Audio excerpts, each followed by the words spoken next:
avait 56 ans. Ahmed Bakayoko, le chef du gouvernement, n'est plus. Ahmed Bakayoko, l'ami de tous. Le 30 juillet 2020, il est nommé chef du gouvernement. Devant lui, de grands défis hérités de son prédécesseur, Amadougo Coulibaly. Conduire tout d'abord le dialogue politique. Assouplir les tensions sur la scène politique à la veille de la présidentielle de 2020. Garantir la tenue d'un scrutin jugé apocalyptique pour plusieurs. Ahmed Bakayoko, l'ami, l'époux, le frère de beaucoup, relève les défis. Ce mercredi soir, le cancer aura eu raison de lui. C'est toute une nation qui pleure un fils, le Golden Boy. Monsieur tout le monde, souriant pour chacun. Né le 8 mars 1965 à Abidjan, il était un fils du peuple par ses classes dans des quartiers populaires comme Adjamé Cocody. À 25 ans, homme de plume, il fut directeur de publication du quotidien Le Patriote, puis patron de la radio Nostalgie. Sa vie d'homme politique, il l'a bâtie au RDR, aux côtés du chef de l'État Alassane Ouattara. Nommé à la tête du gouvernement, il y aura laissé de belles couleurs. Ce mercredi soir, la nation tout entière pleure. Ahmed Bakayoko, le Golden Boy.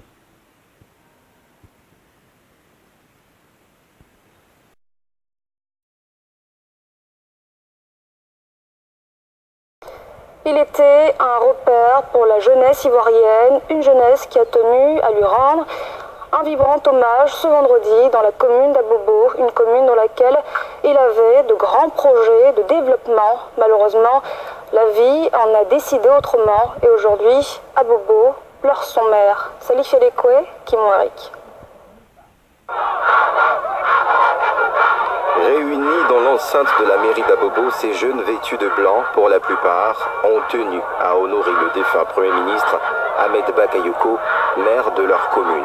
Exécution de l'hymne national, des cris en chœur en hommage à Ambak, dépôt de gerbes de fleurs, étaient entre autres au menu de ce rendez-vous hommage des enfants d'Abobo à leur père et repère. Pour les enfants d'Abobo, c'était, je vais dire, un demi-dieu. Pour les enfants d'Abobo, c'était vraiment quelqu'un qui opérait des miracles.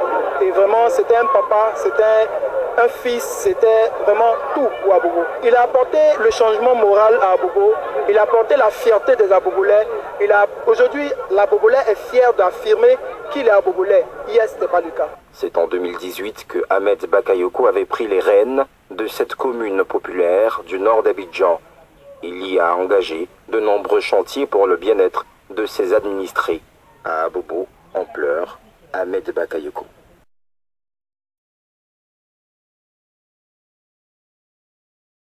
L'actualité, c'est aussi cet autre effondrement d'un immeuble en construction dans la commune de Cocody, piégeant une dizaine de personnes, dont des enfants et des ouvriers.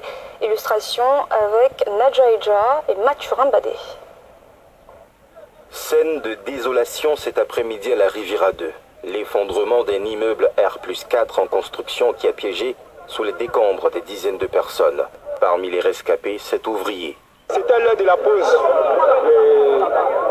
Le machiniste avait démarré sa machine, donc on devait commencer le boulot, puisqu'il était déjà 13h30. On descend à midi, il est 13h30, on doit commencer le travail.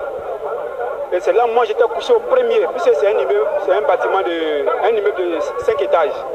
Moi j'étais couché au premier sur mon contreplaqué.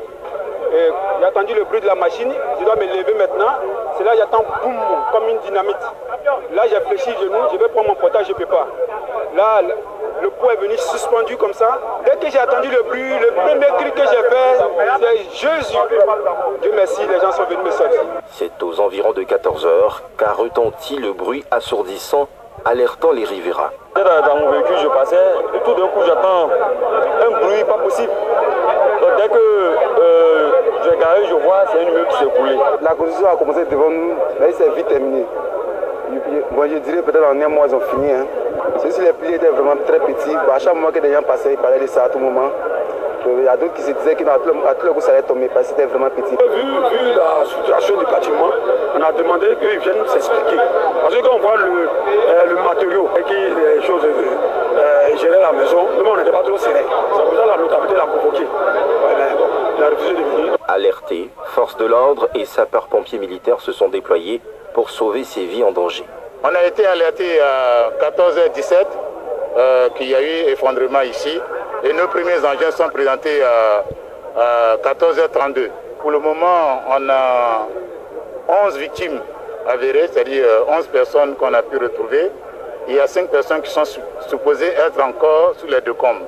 Nous sommes en train de rechercher les 5 victimes, en mettre tous les moyens en place, moyens cynophiles, c'est-à-dire c'est les moyens de recherche avec des chiens qui sont actuellement engagés pour pouvoir retrouver les victimes. Il y a une victime qui a été déjà marquée par les chiens pour dire qu'il y a une victime à un endroit. Donc c'est qu'on est en train de mettre une stratégie en place pour pouvoir retrouver la victime là rapidement. Dans sa chute, l'immeuble s'est effondré sur des habitations adjacentes. La famille de cet homme est restée coincée. Il ne sait plus à quel saint se vouer. J'étais à la mosquée.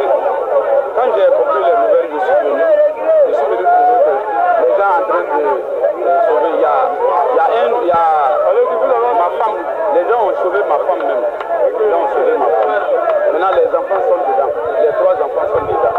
Pour le moment, il faut quand même que je voie quand même, bon, même si c'est les corps, il faut quand même que je voie les corps de mes enfants d'abord.